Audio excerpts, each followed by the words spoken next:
Selamat pagi Bu Santi. Pagi Pak. Ya, jumpa lagi kita di pagi hari ini. Gimana kabarnya? Alhamdulillah baik Pak. Oh ya. Pagi ini Bu Santi akan melaksanakan sesi coaching bersama Coach ya.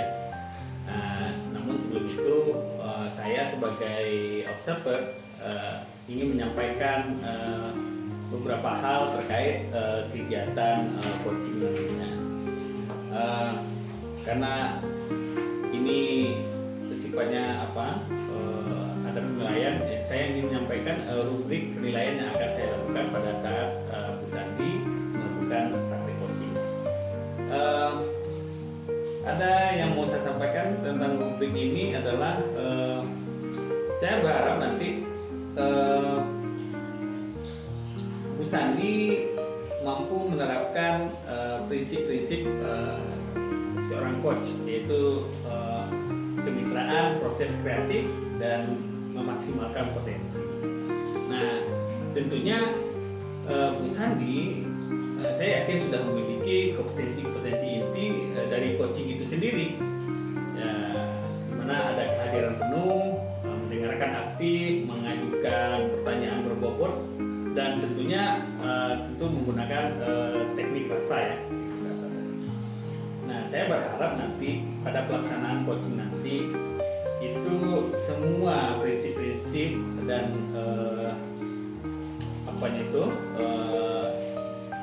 coachingnya itu bisa dilaksanakan juga dengan menggunakan alur cerita, ya, dimana ada tujuan, menanyakan tujuan, kemudian identifikasi masalah, kemudian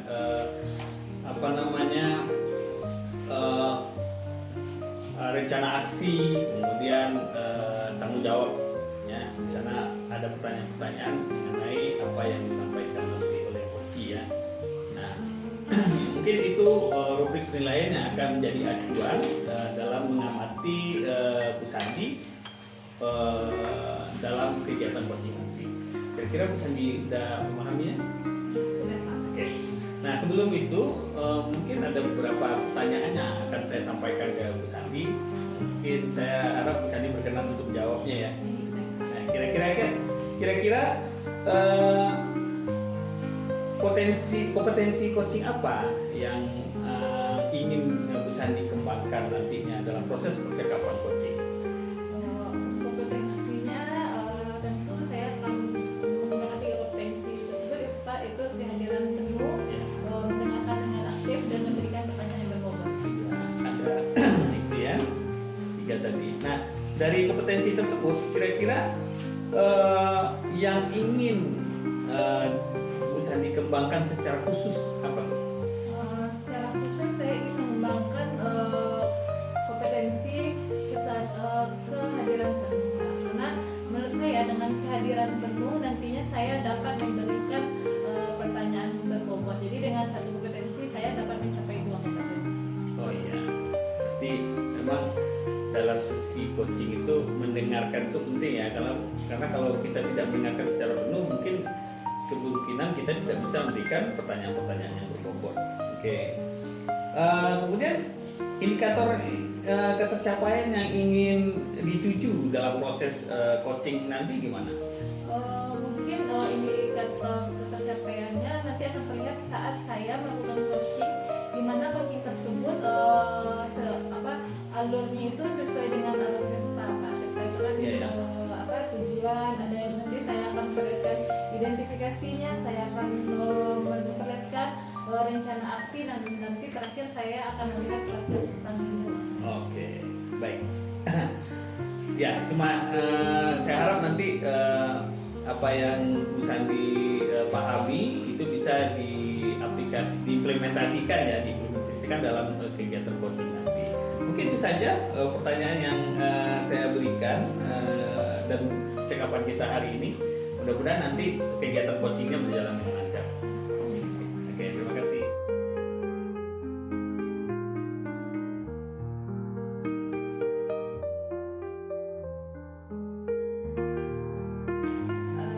Baik Pak, Assalamualaikum warahmatullahi wabarakatuh. Waalaikumsalam warahmatullahi wabarakatuh.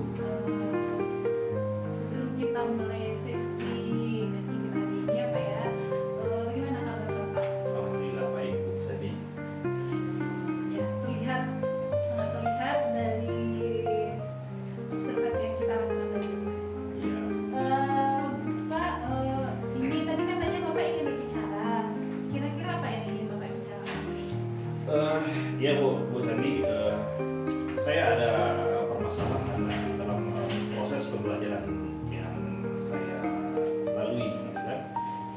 kan guru PJOK ya Bu Sandy, guru PJOK.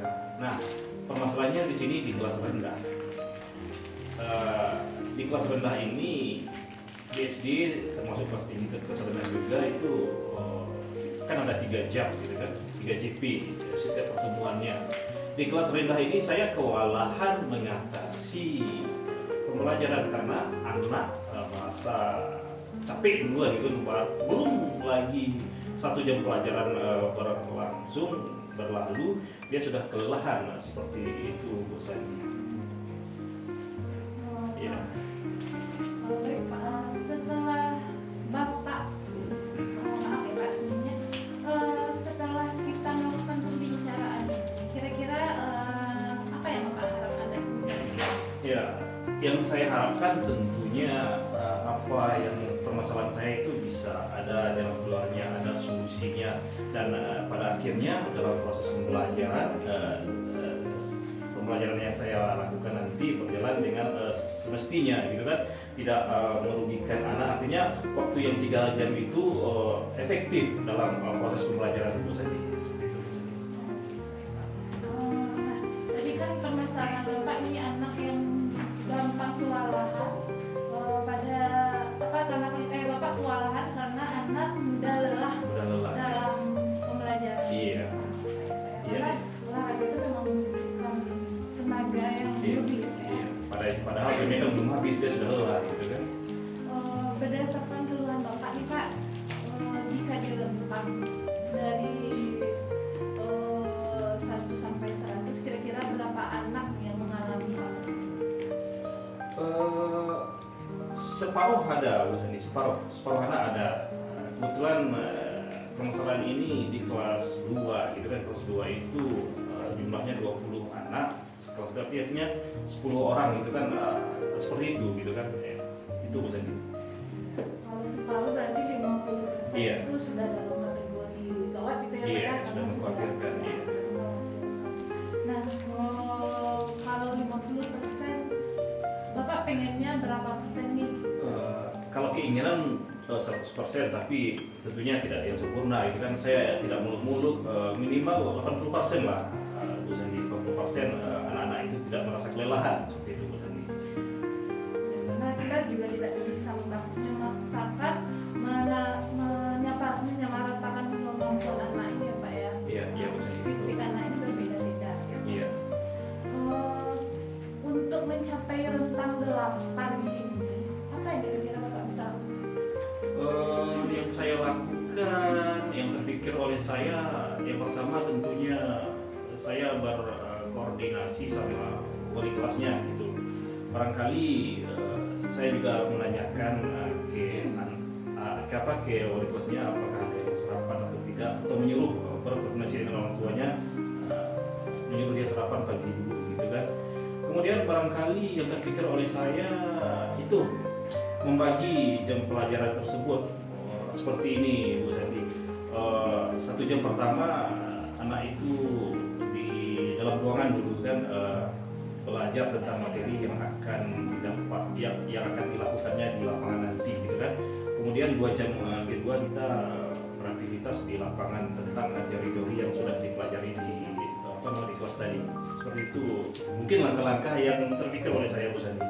Kira-kira ada lagi langkah-langkah yang mungkin rasanya ingin bisa Bapak lakukan? Iya, barangkali saya ingin menerapkan pembelajaran pembelajaran yang menarik gitu kan, seperti membuat permainan yang mengarah ke materi pelajaran seperti Bu Sandy.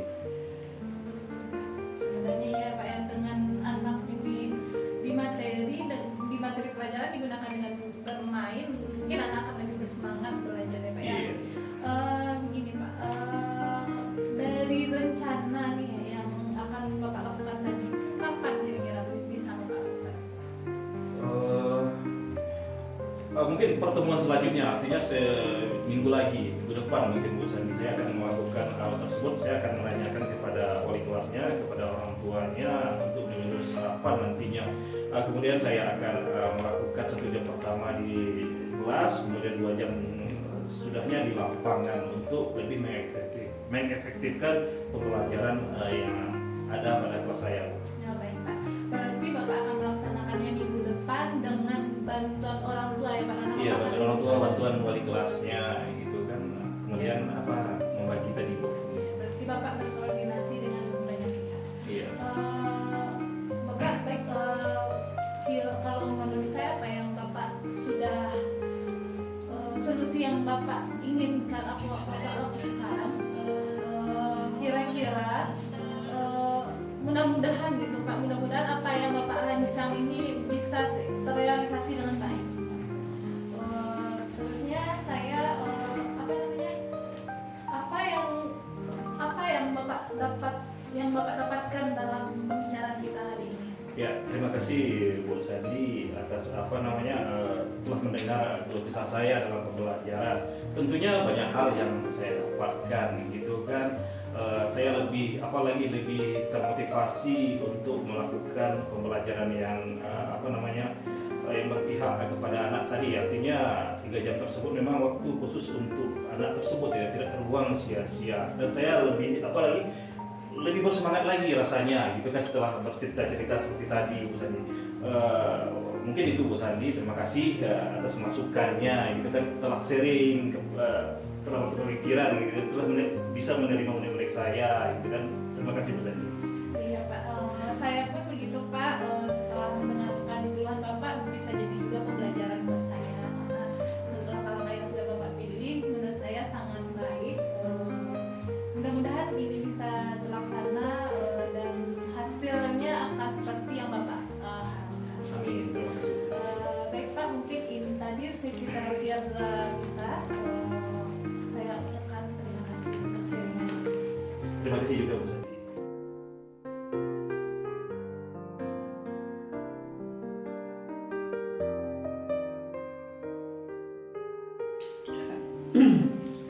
Baik, Bu Sandi, kita udah masuk ke sesi pasca observasi ya. Tadi saya udah mengamati percakapan Bu Sandi pada saat coaching tadi ya, sama coaching. Nah, secara umum saya melihat tadi sudah berjalan dengan baik begitu ya. Namun ada beberapa mungkin catatan yang mungkin nanti saya akan tanya sama Bu Sandi ya. Dari apa tadi? Dari kegiatan coaching tadi. Nah, saya ingin bertanya bagaimana perasaan Bu Sandi tentang sesi tadi? Perasaannya saya sangat senang Pak, karena setelah menjalankan coaching saya dapat membantu guru untuk menemukan membantu coaching untuk menemukan permasalahannya, dan coaching tersebut sudah mampu menggali masalahnya sendiri dan mencari solusi. Sudah mampu menggali masalah dan mencari solusinya. Apa yang sudah Bu Sandi lakukan saat melakukan coaching tadi, dan apa yang telah dicapai sesuai dengan indikator yang sudah kita pelajari? Saya sudah melaksanakan kehadiran penuh Pak, di mana saya tadi sudah berusaha menjalin kemitraan bersama Koci, sehingga Koci alhamdulillahnya dengan santai menyampaikan keluhan-keluhan, dan kami berusaha bersama-sama. Saya berusaha membantu memberikan pertanyaan yang insya Allah berbobot untuk Koci, agar Koci tersebut dapat menyelesaikan masalahnya. Oke, berarti sudah mulai terasa bagi Koci ya, manfaat dari coaching ini. Kemudian hal apa lagi yang mungkin dapat Bu Sandi kembangkan berdasarkan proses coaching tadi? Mungkin hal yang dapat saya kembangkan, saya ingin mengembangkan lagi kemampuan saya dalam hal mendengar dengan aktif gitu Pak. Karena pada coaching tadi saya kan melaksanakan dua kegiatan, mengutamakan dua kegiatan. Saya masih agak melupakan satu kegiatan, yaitu mendengarkan dengan aktif. Mendengarkan dengan aktif itu masih perlu dikembangkan lagi ya. Iya. Memang itulah kan namanya proses kita ada hal-hal yang kita dapatkan dari proses coaching tadi. Nah kemudian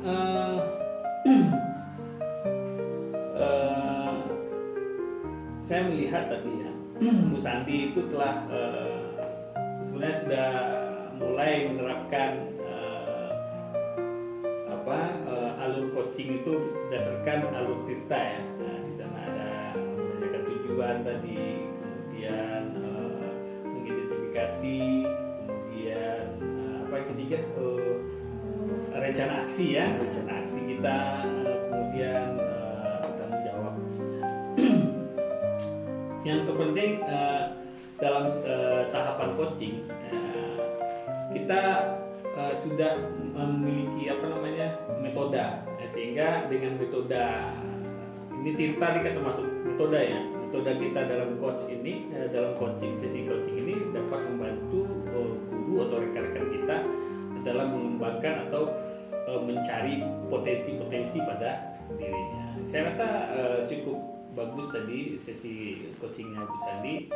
Dan saya rasa untuk kedepannya mungkin kita lebih sering Bu Sandi dan teman-teman lebih sering berlatih untuk menerapkan alur tirta ini sebagai metode dalam mencari solusi dari permasalahan. Oke, itu saja mungkin pertemuan kita hari ini. Terima kasih banyak. Selamat